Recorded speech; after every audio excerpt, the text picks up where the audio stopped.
Ex-cons, what's the most terrifying secret you saw inside a prison? Story 1. My cellmate was truly disturbed and tormented by hallucinations. One day during lunch, he suddenly gouged out one of his own eyes with a fork in front of everyone. Before the guards could reach him, he punctured the other eye with something he had hidden on him. He let out a blood-curdling scream when he ripped the first one out and threw it onto the floor. At first, everyone, guards included, just stared in shock, thinking it was some kind of twisted joke. But once that first eye was out, he fell eerily silent, pulled something from his waist, and began stabbing his remaining eye repeatedly. I heard it burst. By the time the guards tackled him, it was too late. I never saw him again after that, but I heard he was left completely blind. A lot of us lost our appetite that day, and some needed counseling because of how brutal and shocking it was. I still remember one of the guards picking up the severed eye with a clear plastic bag as we were all escorted out. Story 2. When I was 20, I thought I wanted to be a correctional officer. One night, I was assigned to the medical ward, where each inmate had their own isolated cell and were only let out twice a day. That night, I was assisting the nurse with distributing medication when we reached one inmate's cell. As soon as the door opened, I was hit with the most putrid stench I had ever encountered in my life. I've been to landfills before, but nothing compared to the sheer foulness of that smell. Once we finished handing out the medications, I turned to the officer training me and asked what was going on with that inmate, why he reeked so badly. He smirked and said, "Oh, you met Grady? He does that on purpose. He refuses to bathe or change his clothes, so he constantly lives in his own filth." Then he added, he was assaulted once in prison, so he started doing this to make sure it never happens again. Story 3. I once spoke to a former inmate after his release who had developed severe PTSD from the things he witnessed while incarcerated. One of the stories he told me was about a card game he was playing with a few guys.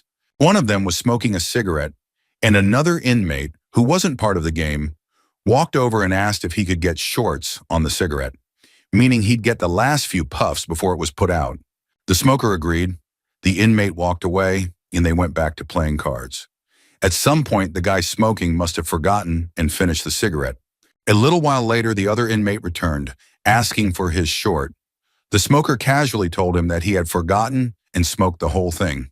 The inmate walked off again, and they resumed their game. Moments later, the same inmate came back, walked up behind the smoker, yanked his head back, and started stabbing him in the eye and throat with a pen or pencil.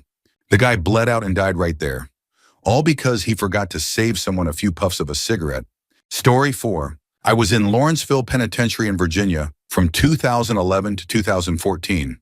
From a prison standpoint, it was actually pretty accommodating. Drugs, alcohol, cigarettes, and cell phones were everywhere. About halfway through my sentence, I was working in the kitchen one morning, making myself an egg sandwich, when a young inmate got into an argument with an older guy everyone called Unc. Unc was a quiet guy who never bothered anyone, but apparently they were arguing over a cigarette when the younger guy called him a bitch. Unc didn't even hesitate.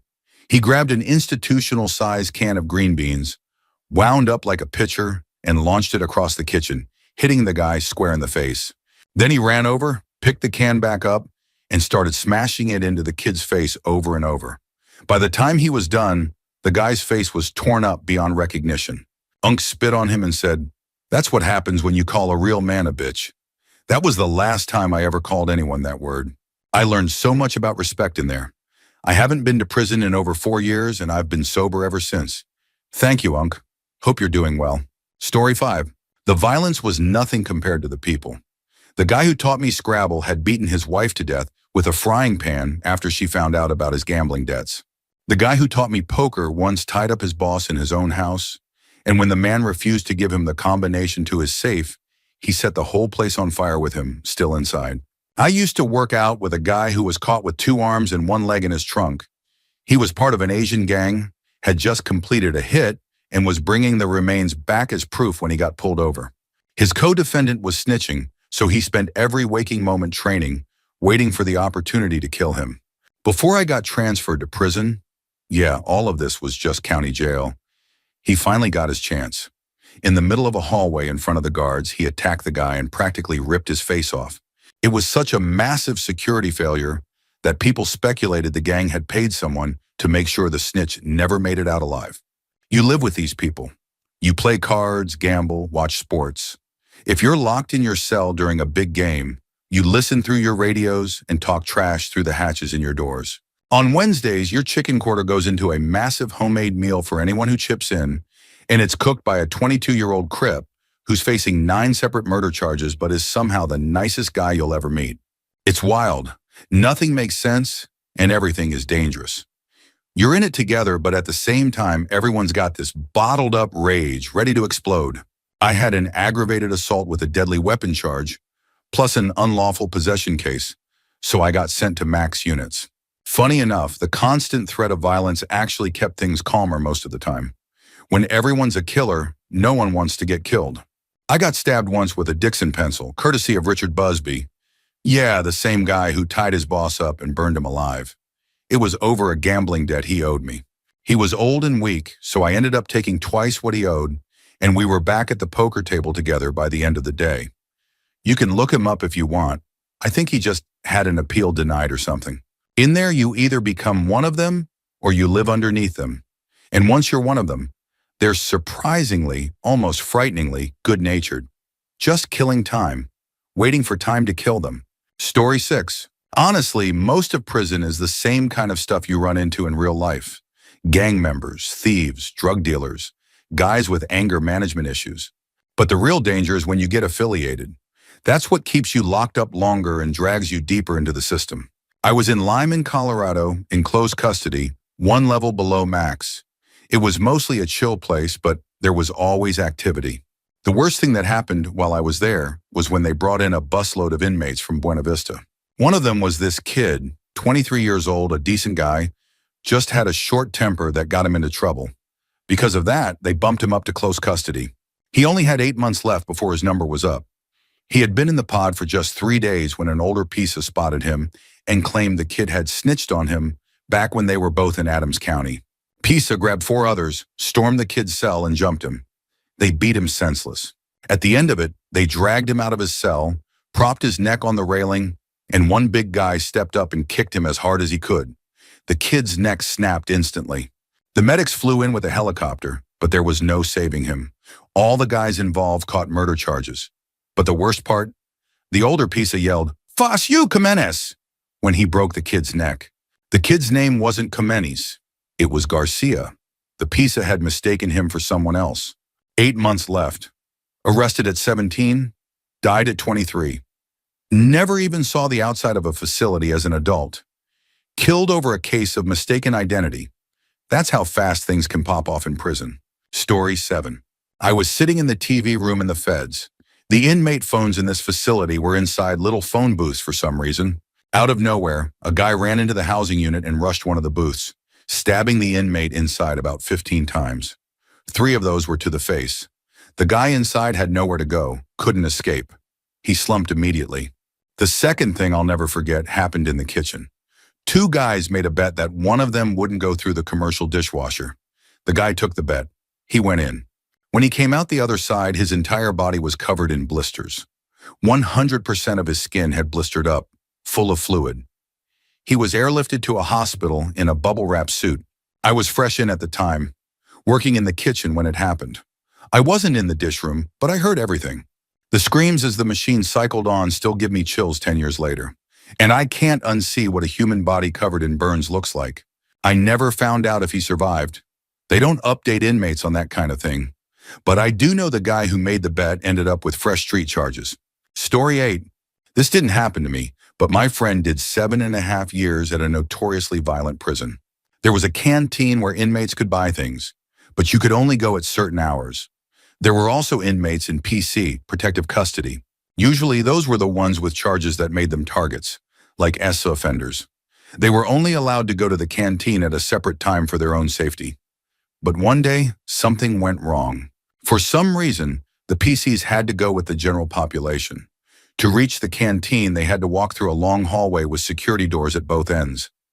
Right as they were in the middle, the prison went into lockdown. Every door locked, the doors behind them, the doors in front of them. They were trapped with the general population.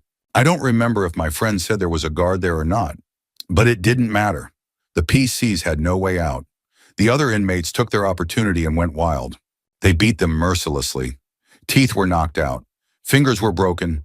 They laughed as they made them pick up their own teeth with shattered fingers. They forced them to eat their own or each other's blood, stripped them naked, urinated on them. One of them was beaten so badly that he fell into a coma and died the next day. Others had broken legs, shattered arms. It was brutal.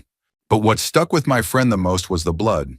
It was everywhere, staining the floors, the walls, so much that from then on, that hallway had a new name. They called it Blood Alley. My friend told me that every time he went to the canteen, he relived that moment. And now, just hearing about it, so do I. Story 9. It wasn't exactly terrifying, but it was definitely one of the most disgusting experiences I ever had. One afternoon, a water main near the prison broke, and the senior officer on duty, called a white shirt, just decided to assume the issue would be fixed quickly. So no emergency steps were taken.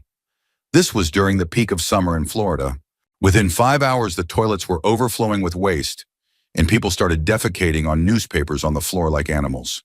The heat was unbearable. Flies were swarming everywhere, and the only water we received before 10 a.m. the following morning was a single 4-ounce cup.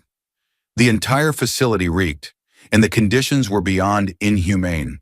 After it was finally resolved, a few inmates filed grievances to start the process of building a lawsuit.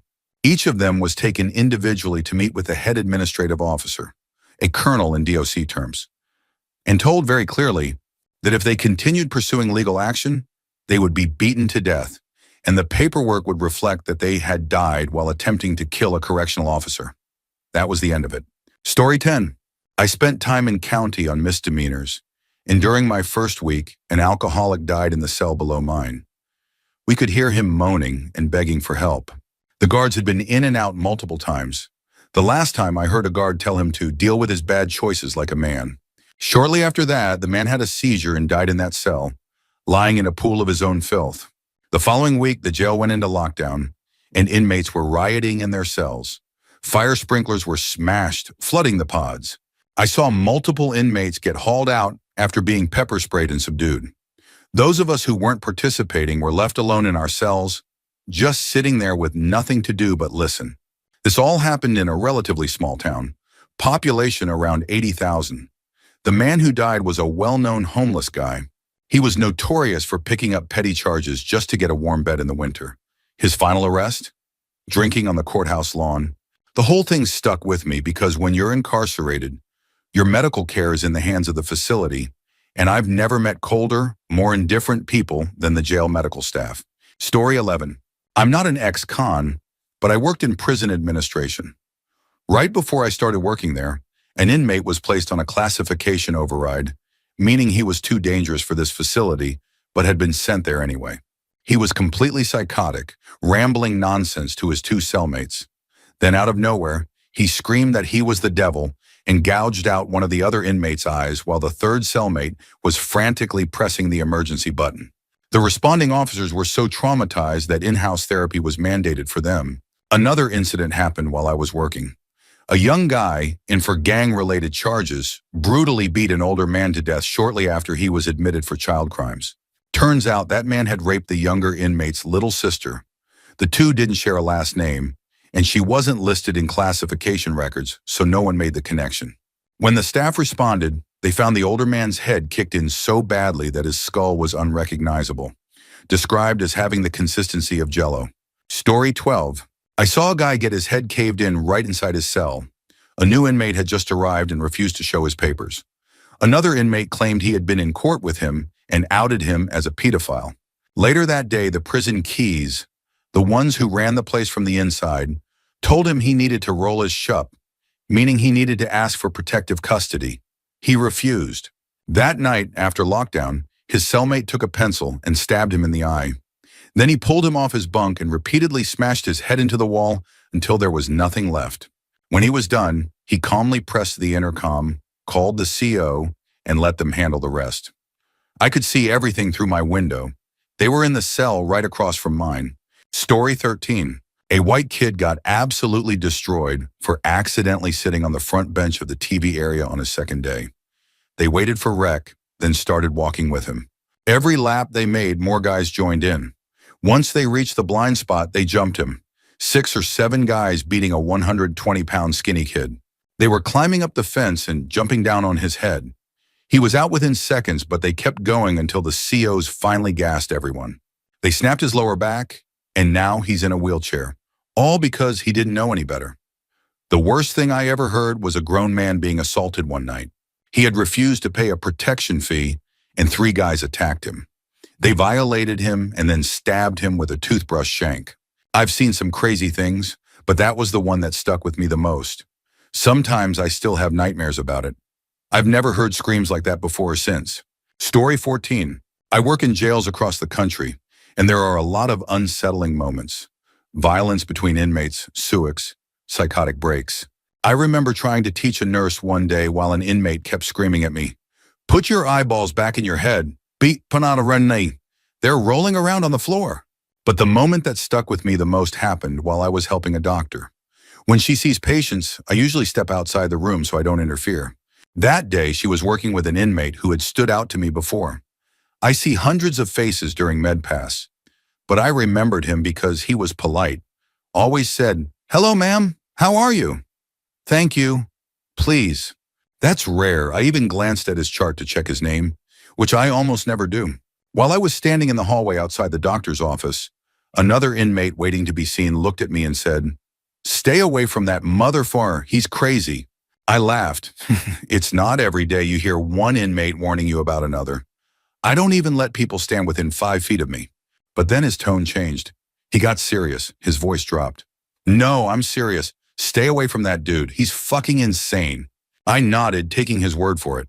In that moment, I was thankful for the COVID mask hiding my reaction. Not long after, a CO came whistling down the hallway, swinging his keys in his hand, and casually mentioned the guy's nickname, Body Bag Lag. Name slightly changed. My eyes widened. Later, I Googled him. He had a girlfriend. She got pregnant. When the baby was born, she refused to let him see it.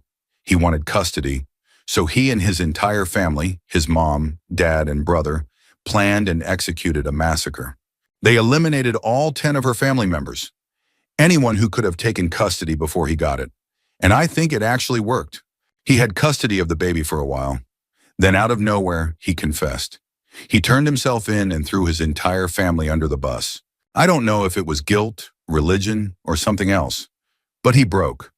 His cell was always covered in crosses, taped to the walls. I've had scarier moments working in jails. Entire cells going on lockdown just because a woman was working, inmates exposing themselves. But Body Bag Lag will always stand out to me.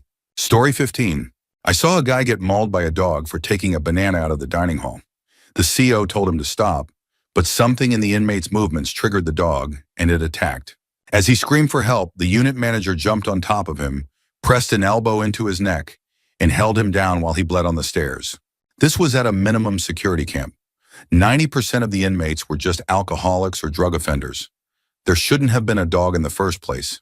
The guy was already on heavy medication that made him drowsy all the time. After the attack, they sent him to the hole, upped his dosage so high he couldn't remember his own name, then slapped him with an assault charge for struggling while he was pinned and being mauled. And of course, it all happened in a blind spot. No cameras. I think about it every day. I met some pretty messed up people while I was inside. The worst of them were the ones running the place. Story 16. I watched 2 men die because they were denied medical treatment. Both were elderly diabetics with no family support, and both suffered because of the inhumane conditions. In South Texas, they crammed 56 men into metal dorms with barely any ventilation. During lockdowns, you stay on your bunk for weeks at a time.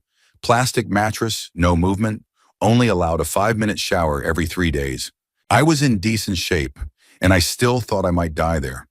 The walls got so hot in the afternoon that I couldn't even touch them. The first man went into diabetic shock. The second died from complications that could have been easily treated. They were ignored until it was too late. If they treated dogs like this, there would be riots in the streets. But because it's prisoners, no one cares. Shame on TDCJ. Shame on everyone who lets this continue. Story 17. I was in a female prison, so my experience was a little different. Every prison is different, from county level to state and federal, but I spent most of my time in state. A couple of things were terrifying. One was the amount of us between guards and inmates. It was ridiculous. It was consensual in the sense that both parties agreed, but when a guard is involved, it can never really be consensual. The power difference is too extreme, and you couldn't exactly say no either. It's not that the guards would retaliate, but if you refused, they wouldn't protect you when other inmates or groups came after you. The creepiest thing in my facility was this one lifer, a pedophile. No one really messed with her because it seemed like the guards were on her side, for reasons we all suspected. She was always overly friendly to new inmates, especially younger-looking petite women. And if they allowed it, they became hers. Like a small gang in jail, they all had the same prison tattoo. I never even noticed until I was in the shower one day and saw a couple of them standing together. Story 18. As an attorney, I once encountered a man who had been a serial killer, specifically targeting teenage girls. He was seeking legal help with his sentence. He had been sentenced to life in solitary, which was technically illegal and wasn't being fully enforced. Even the most dedicated nonprofit defense attorneys refused to help him, but none of them had the courage to tell him that to his face. He was huge, built like a pro wrestler, white, clean-cut, handsome, relaxed, personable. If you saw him on the street, you'd think he was just another guy, but his eyes told a different story. His eyes were some of the scariest things I've ever seen. They were crazed and empty, completely detached from the rest of his face. The way he spoke, his body language, everything about him said, "Hey, how's it going?" But his eyes were howling, screaming incoherently in a panic only he could hear. Story 19. I was a CO for a year before I got out of that job. One of the craziest things I ever saw started with something so minor. An inmate broke his tablet. I don't know if it was on purpose or by accident, but instead of reporting it, he threw it in the trash and claimed he never got one. We went through all the trash, found the tablet, and asked him if he broke it. It should have been an easy fix. He'd get written up, maybe sanctioned for a week or two, then issued a new one. But instead of just admitting what happened, he insisted the tablet wasn't his, that he never broke it, and demanded a working one. We knew it was his. We track almost every item we give to inmates. But instead of backing down, he decided he'd rather stab himself in the stomach than admit he broke it. I've been in situations where bullets were flying over my head. I've seen people get shot, but that was the craziest, most insane thing I've ever witnessed. Between incidents like that and seeing too many former friends or acquaintances ending up as inmates, I realized the job wasn't for me. Story 20. My father spent 12 years in prison in South Africa.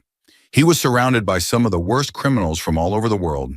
He's from Liverpool, England, so he spoke and read perfect English, which meant he often ended up reading letters for other inmates. The story that always stuck with me was about an Albanian man who was locked up for one of the most horrific crimes I've ever heard. He had locked club bouncers inside a dog kennel and set them on fire. This guy was completely unhinged. He fought off prison guards like it was nothing. An absolute madman. One day he asked my father to read a letter he had received. The letter was from his government. It said he would never be released, that he would never be seen as a civilian again. My dad, who is one of the kindest people I know, looked at this unpredictable, dangerous man and made a decision. Instead of telling him the truth, he told him the letter was from his family, that they loved him, that they were thinking of him, that they hoped he was doing okay.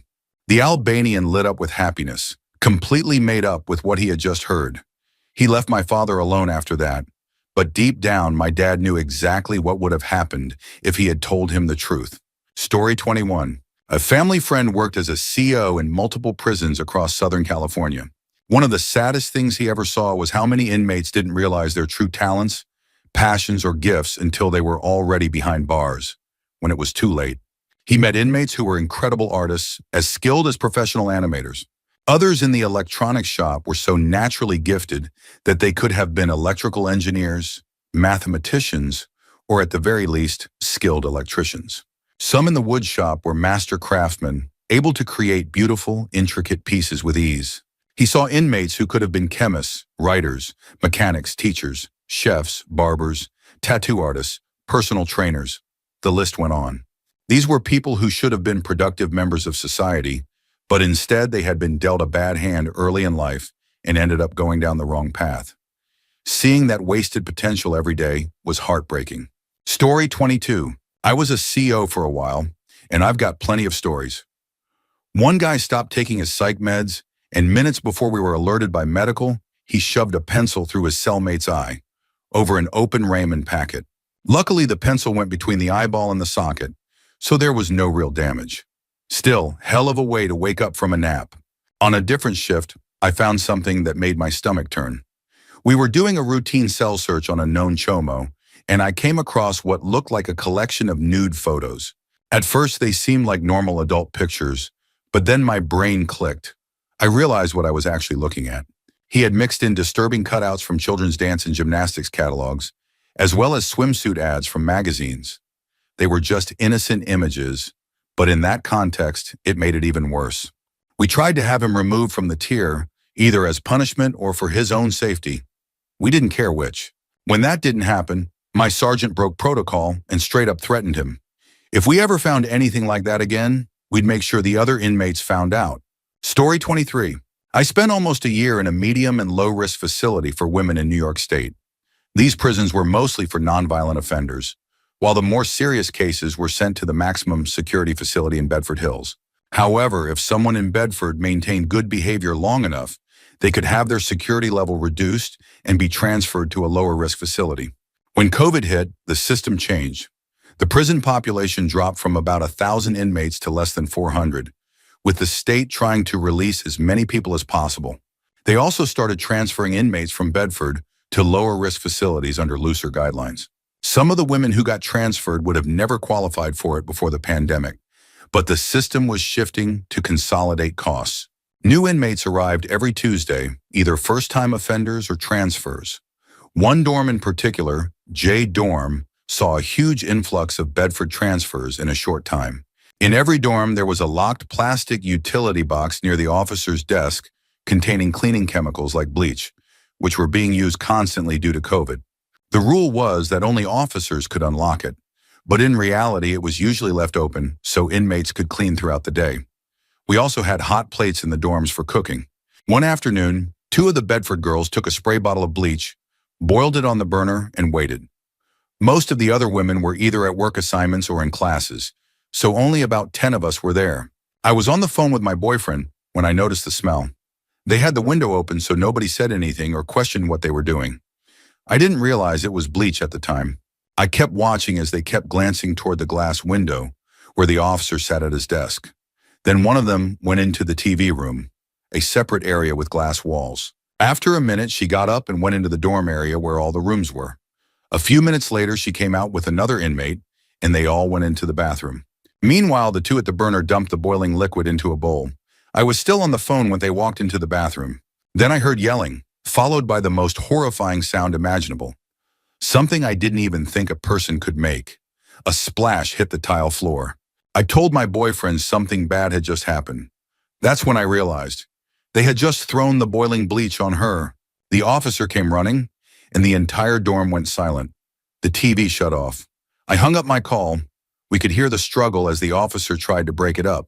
Within minutes, dozens of other officers rushed in.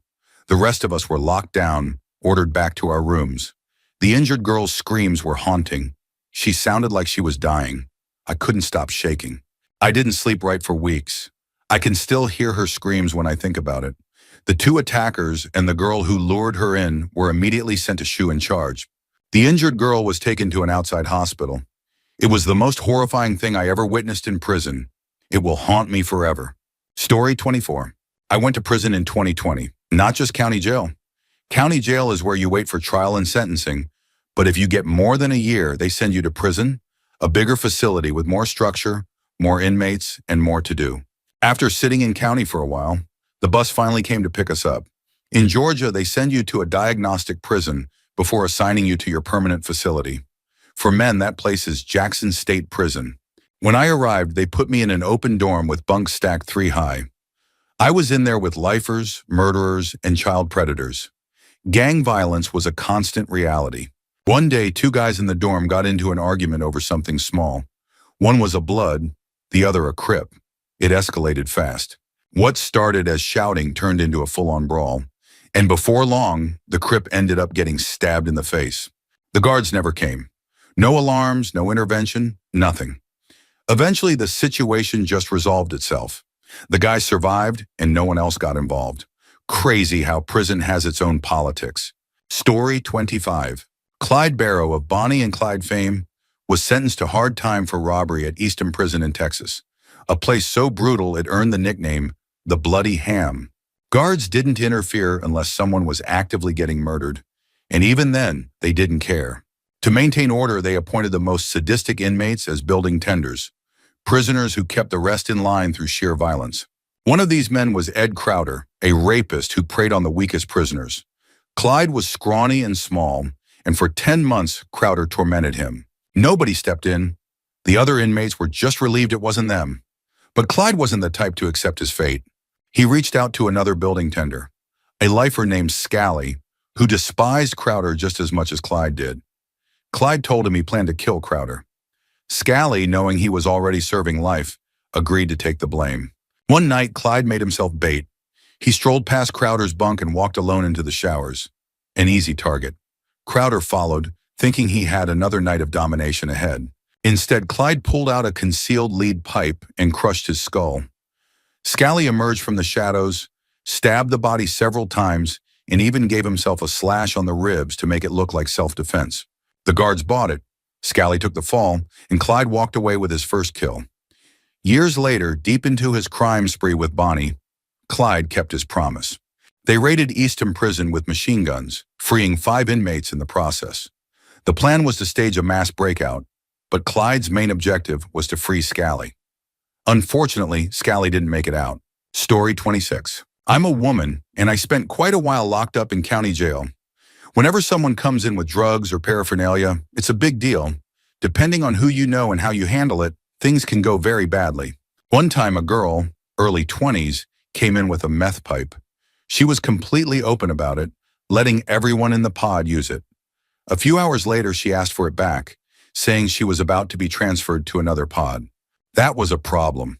The pipe wasn't hers anymore. It had been used by other people, and now it contained someone else's meth. About 10 girls lined up and jumped her. It was a full-on attack. She screamed for help, but no one came. Then 2 women dragged her into the bathroom and shut the door. In jail, if you need to hide something, there's really only one place to put it, and they were going to get that pipe back. A few minutes later, the 2 women came out, wiping the blood off their hands. They got what they were after. The girl emerged shortly after, crying, her pants soaked in blood. This time she did get a deputy's attention. She said she was pregnant, she had a miscarriage. The jail quietly released her due to the incident. Story 27. My bunkie was this tiny woman in her 40s with wild, crazy eyes. She had a reputation for being nuts and just straight up weird. She would sit on top of her bunk, chanting to herself for hours at night. When 21-year-old me got moved into a cell with her, I was freaked the F out. She had the top bunk, I had the bottom, and sure enough, she spent all night whispering, muttering, and sometimes just staring. I called my mom one night and asked her to look up my bunkie's case information. Allegedly, she was serving a 40-plus-year sentence for stabbing her boyfriend in the ear with a screwdriver, along with a handful of other charges. Fast forward a few weeks, and somehow, we became closer than I ever thought possible. Not in a romantic or Sewell way, more like a mother and daughter. She was fiercely protective of me to the point that I started calling her Mama Bear, and she called me Baby Bear. Everyone in that dorm knew to leave her baby bear alone. One night after dinner, I lined up for my usual post-chow shower. Right before my turn, some big chick cut in front of me. Shower line is a big deal in there, but I wasn't in a rush, so I let it go. I figured I'd just go later, maybe after Mama Bear finished her Zumba class. Then Mama Bear walked in. The first thing she asked was why I hadn't taken my shower yet. I told her calmly that someone else had jumped ahead of me, but it was fine. I'd go later. It was not fine. Mama Bear's expression changed instantly. Her eyes went completely dead as she muttered, "Nobody fine cuts Mama Bear or Baby Bear." Before I could react, she stormed toward the bathroom. I followed, not knowing what the hell she was about to do. She ripped off her clothes. She tore down the shower curtain, and she climbed into the shower with the woman who had cut in front of me. The entire time, Mama Bear just stared, unblinking. Big Chick froze, looking stunned like, what the F is happening?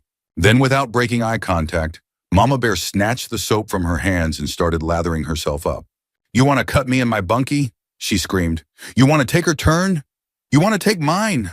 "Oh, nah, bitch. We showering in this motherfucker together then. Ho!" Big chick didn't even rinse off. She just grabbed her towel and ran the F out of there. Mama Bear finished her shower like nothing happened, then went to play cards. Nobody ever cut me in line again. She was completely certified nuts. But I love that woman. Absolutely the best bunkie I could have ever asked for. Might even look her up in 27 years when she finally gets out. Story 28. Not prison, but jail. There was this kid in the cell next to me, maybe 20 years old at most. He was wearing a Velcro jacket. If you know, you know. I don't know his diagnosis, but I'm guessing schizophrenia or something similar. The guards relentlessly taunted him, laughing as they pushed him to the edge.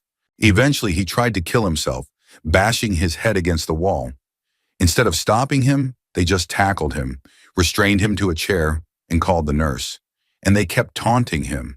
At some point, he broke a part of the chair while struggling. That's when they started screaming about how he had destroyed government property and was going to catch another charge, meaning he'd be stuck there even longer. That, of course, sent him spiraling again into a full-blown suicidal panic. And it just kept going. He was so desperate to end it that he started swallowing pieces of plastic, batteries, whatever he could find. For me, the worst part wasn't even seeing it. It was hearing it. I couldn't do a damn thing. I just sat there, locked in my cell, listening to some poor kid completely lose his mind while the guards laughed at his pain. Story 29. Two different things. The first was this one guy from my town. He had only 4 months left on his sentence. I didn't know him all that well. One day I went out to the yard. We had been outside for about an hour when we noticed a red dot. Basically, all the guards running toward an emergency. We didn't know what it was. Then they kept our dorm outside longer than all the others. People just assumed there was a fight. But then we started seeing men in suits, state police. That's when we knew something was really wrong. It turned out this guy from my town had been called a derogatory name by a new inmate. They decided to fight in the bathroom. The guy who got insulted ended up proving the insult right. He got beaten badly. The fight ended, or so everyone thought. But a few hours later, the guy who lost opened a can of food, took the top off, folded it in half, and concealed it in his hand. He walked up to the other guy, acting like he wanted to break bread. Basically, acknowledge his loss, say it was a good fight, and move on. But as he reached out to shake hands, he pulled out the can lid and just started slashing. At some point, he clipped an artery in the guy's neck. Blood was everywhere. The victim tried crawling toward the officer's desk while the attacker rushed to change his clothes, since he was covered in blood too. They eventually got the injured guy medical attention and started an investigation. It was classified as attempted murder because the guy was in critical condition. The reason they kept us in the yard was that it had become a crime scene, and the state troopers leading the investigation needed everything undisturbed. When we were finally let back in, blood was all over the place. Police don't clean, so it was up to the inmates to handle the mess. That guy had only 4 months left to go, and instead he went straight to solitary to face new attempted murder charges. And honestly, if the victim hadn't pulled through, it would have been a murder charge, all because of one insult. Story 30. I worked at a jail briefly as an intake officer. When people came in, they sat in a holding cell before talking to me. I would tell them their charges, explain their options, and try to discreetly let them know about PR bonds. For some reason, the jail didn't like them knowing about those. No idea why. During my first week, we had this totally white-collar grandpa-looking guy come in. He had been brought from the hospital after destroying evidence. He ate something when he was pulled over. He refused to tell the officer what it was, and also refused medical treatment at the hospital. So they brought him in for a minor traffic violation and the evidence destruction charge. He had probably had whatever it was in his stomach for about 2 hours before he suddenly started screaming at the nurse. "Something bad is about to happen. Something bad is about to happen." The nurse, assuming he was exaggerating, took her time and said, "Well, we have to do vital signs first, so sit down." At that point, the guy completely freaked out. "No, you don't understand. Something bad is happening." Then his entire body just stiffened violently, like someone had shut off his joints. He collapsed and started seizing. This all happened in the front area, not in the back cells. The male nurse started doing CPR while they called an ambulance. It took 45 minutes for the ambulance to get there. The nurse doing compressions was drenched in sweat from working on him for so long. When they finally wheeled him past my station, I saw how blue he was. I had never seen anything like it. He didn't even look real, more like a movie prop. The worst part? No one else at my station even reacted. It was just another day for them. It turned out he had eaten spice, the synthetic drug. But since it had recently been made illegal in Texas, who knows what was actually in it? The worst part? He had his granddaughter in the car when all of this happened. So she had to witness him panicking, eating something, getting arrested, and then being told just a few hours later that he was dead. After about 3 months, I realized that $14 an hour was not worth this job. Also, Waco, Texas, McLennan County, is run by some seriously questionable law enforcement officers and correctional staff with major power trip issues. Story 31. I'm a corrections officer. There's only been one instance, other than my very first hands-on situation, where I was actually scared. We had an MMA fighter in custody, and he lost it because of another deputy. She was the kind of officer who loved to provoke inmates. Just an absolute nightmare to deal with. Anyway, he was in his cell when he suddenly headbutted the glass so hard that his forehead split open. Blood started dripping down his face. Thankfully, I had built a good rapport with most inmates, so I was able to talk him down before things got worse. But what really disturbs me are the things I've seen and heard over time. I've had to listen to certain inmates openly discuss their crimes against children, completely unfazed. I once saw a kid who had just turned 18 get his face broken in 4 punches over something as trivial as hair. I've heard a woman go through a full-blown psychotic episode, shifting from growling like something out of The Exorcist to suddenly claiming she was a cat. The absolute worst thing I ever came across was a Kansas Bureau of Investigation report detailing a case about a married couple who had been drugging their kids, abusing them, and even allowing their dog to do unspeakable things to their daughter. The level of depravity in that report made me sick. There are no words strong enough to describe how I feel about people like that.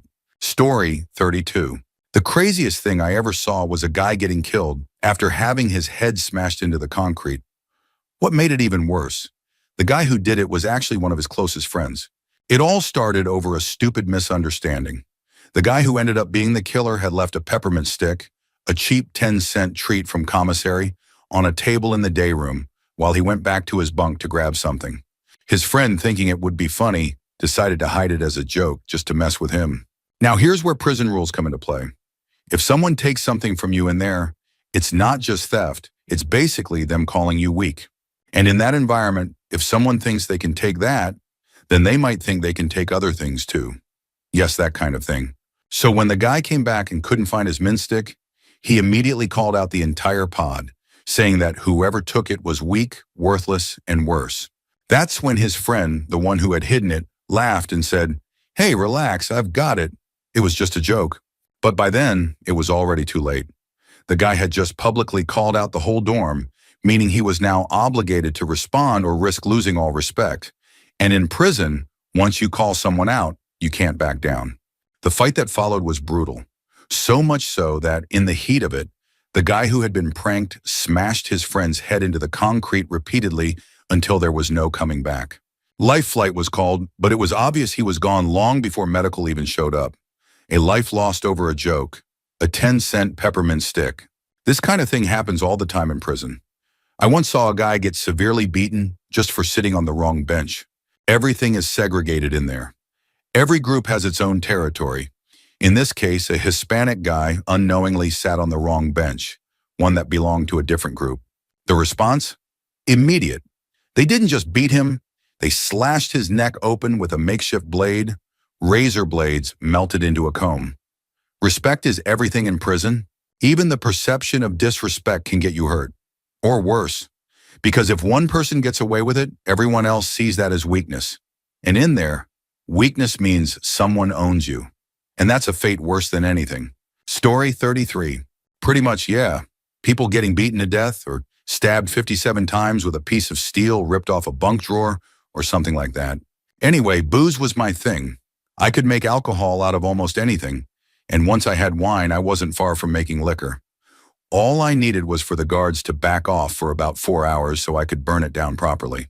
$20 for 20 ounces of 15 proof wine, $50 for 12 ounces of clear, probably 70 to 80 proof, sometimes even higher. But if it was too strong, I cut it down to make sure I got my money's worth. I saw massive drug deals happening inside, saw a ton of cell phones, people playing Xbox, hacking it onto anything they could if they managed to get a modem or Wi-Fi card smuggled in. Guards getting compromised, nurses too, sometimes ending up pregnant by inmates. Tattoos inside went for $500, ones that would have cost $3,000 to $5,000 on the outside. I saw guards beating people until they were brain dead, gangs retaliating, and even one riot. But yeah, simple advice. Don't go to prison and you won't have to worry about any of this. That being said, if you are going to prison, $50 a week from the outside and you're good. Just stay in your lane and mind your business. Don't owe money for anything and you'll be fine. Story 34. The way prisoners were treated by the system itself was the worst part. This was in a county jail in South Carolina. I did volunteer work to reduce my sentence. Pretty quickly, I got promoted off the general kitchen line and started making special diet meals for inmates with medical or religious requirements. There was one guy who had his jaw wired shut. The manual I worked with listed everything he was supposed to be eating, but we didn't have any of it. My supervisor, a non-inmate civilian, just told me to give him chicken broth for all 3 meals a day. That was it. I had to steal food from the guard's stash just to give the guy something more substantial. Their food was way better than what we got anyway, so I had already been sneaking some for myself. But still, that guy was surviving on applesauce and whatever soups I could put together for him. I got stung by a bee once, and my hand swelled to twice its normal size. It took 3 days just to see a nurse. Then 2 more visits before one finally gave me Benadryl. It was like antihistamines were some kind of controlled substance, guarded as if they were narcotics. And then there was the canteen situation. The local sheriff personally ran it, selling 10-cent packs of ramen for $5. That tells you everything you need to know about how corrupt the place was. No one cares about inmates. Everyone assumes they'll never end up there, and that the ones who are deserve whatever they get. But that mindset is insane. Story 35. This one is more funny than terrifying, and it happened in county jail rather than prison. But I'm telling it anyway. I was stuck in county for a month waiting on court. It was a big city, so things took a while. As a bonus, the person I got arrested over, a confrontation, had a son who worked for the state prison system and had some rank. So when I was processed, they pulled me out and threw me into the psych unit on Suis watch. That meant being stuck in a communal unit with zero privacy. Completely open-air toilets, 1 broken TV, crammed into bunk beds, no reading materials, therapy programs designed for people with the mental capacity of a grade schooler, and regular visits from Nigerian nurses. And since I was placed on administrative Suis watch, I had the added privilege of being stripped of all clothing and bedding, except for a thin, semi-see-through hospital sheet. Took a week just to see a shrink so I could get cleared to have my clothes back. Out of the 30 or so people crammed into that block, 2 stood out. One was this white guy who looked like Farva from Super Troopers. He had one personality trait, using the N-word. Every single time those poor Nigerian nurses came around, he just had to say it. Every single time. The other guy, I'll call him Wesley Snipes, was black and for whatever reason, decided that the moment he arrived, he was training for the Marines. He was hardcore about doing his PT routine at every opportunity. Dude always had a look on his face like he was ready to take someone's soul. Later, we ended up sharing a cell, and he turned out to be a cool guy. But at the time, I figured he was just another head case. One day, shortly after I got my clothes back, the Nigerian nurses had finally had enough of Farva's nonsense. They went and talked to the guards. Not long after, the guards pulled Wesley Snipes aside for a quick chat. A little while later, Wesley positioned himself right outside Farva's cell, hyping himself up hard. It was straight up Mike Tyson energy. That's when some of us started noticing something odd. The Nigerian nurses and all the guards had left the room. Then the door to Farva's unit just opened. Wesley immediately went in and started handling business. Calling it an ass whooping doesn't do it justice. He beat Farva so badly that the guy probably qualified for disability afterward. When Wesley was satisfied, he just strolled back to his cell, and the guards let him in like nothing had happened. The nurses and guards returned to work as if everything was normal. They let Farva lay there for a while before eventually rolling in a stretcher and hauling him out. He never came back. When it was time for my release, the Nigerian nurses actually advocated for letting me go on time served. Turns out, being decent to people doing a miserable job pays off. While I was processing out, I finally asked what had happened to Farva. Turns out they patched him up and dumped him into general population, on the assumption that if he still hadn't learned his lesson, he'd be getting a repeat of that beatdown. Story 36. I'm not an ex-con, but I did end up in county for a weekend when I was 21 after a DWI. This was during Hurricane Katrina. I was sitting at a table reading the newspaper. The front page had a photo of a bunch of cops standing on some military-style SUV. Then this guy, who looked exactly like Charles Manson, sat way too close to me and started whispering, "Pop, pop, pop, pop." I ignored him. Then he grabbed the back of my neck, leaned in close, and whispered, "I would kill every one of those pigs." I had no idea what to say. I just nodded. Then out of nowhere, he pulled a pencil from his pocket and stabbed it through my ring finger. I jerked my hand back in time. So instead of going straight through, it went sideways. The tip went in one side and came out the other. I still have the graphite marks from where it entered and exited. I shoved him off his chair, jumped up, and ran straight to the first guard I could find. I told them, "That old guy just put a pencil through my finger." The guard barely reacted. He told me to go back to my cell. Then he escorted Charlie back to his. I didn't get medical attention for 2 hours. When they finally stitched me up and bandaged my hand, they just let me go. One of the weirdest experiences of my life. But I can say this. I never got behind the wheel after drinking again. Story 37. Reading through the comments reminded me of a couple of things I saw or heard about during my stay in a mental hospital. They're adjacent to prison stories, but still pretty wild. First, I saw a guy get stabbed in the face about 50 times with a plastic pen. The guy who got stabbed, Jason, won the fight. He was fresh out of prison and had his old cell block number tattooed in 2-inch tall numbers across his face. We were in a mixed-gender facility and one guy hit a woman. Jason wasn't having it. He jumped on top of the guy, let's call him Denny, and just started pounding him. Hard, fast punches over and over, like a metronome. Denny, in a panic, pulled out a pen and started stabbing Jason in the face over and over. Jason didn't stop. When they finally pulled him off, his face was a mess, just a sheet of blood and deep gashes. But he walked back to his room, totally calm, no expression at all. Denny, meanwhile, was screaming like he was dying. The EMTs had to take him out. The second story was just a conversation I had. A guy told me he had spent 20 or 30 years in prison, said it was all a misunderstanding, but he wasn't mad about it anymore. According to the state, he had stabbed his father at least 50 times, killing him. According to him, "Man, I didn't stab him more than 10 or 20 times. I love my dad. I stabbed him, okay, but I didn't kill him." We were sitting next to each other eating when he told me this. I never sat next to him again. I have tons of other stories. Some are funny, but most, not so much. I also met a few people who had committed serious crimes. One guy had a real unsettling vibe. He would just stare at the women. A lot of guys did, but his stare was different. He had predator eyes like something cold-blooded. He told me he had been traveling with a church group across the country. One of the guys in the group pissed him off, so he choked him out and killed him. Later, the church group abandoned him at a gas station, and that was what made him angry. His exact words, "What kind of Christian group just leaves someone in the middle of nowhere? Maybe the kind that realized Bob disappeared right after being alone with you?" He definitely had serial killer energy. And while I never explicitly heard him say he had killed more than one person, at one point, he gave me detailed pointers on how to choke someone out. He didn't say, "and kill them," but the implication was loud and clear. Story 38, XCO here. I once had an inmate on Sue a constant watch scalp himself right in front of me. As a constant watch officer, my job was to observe and document everything the inmate did while sitting in his cell. This guy was so far gone that he started smashing his skull against the concrete ledge of his bed platform in segregation. He gave himself a deep gash at the top of his forehead, then started pulling at it, peeling his scalp further and further back.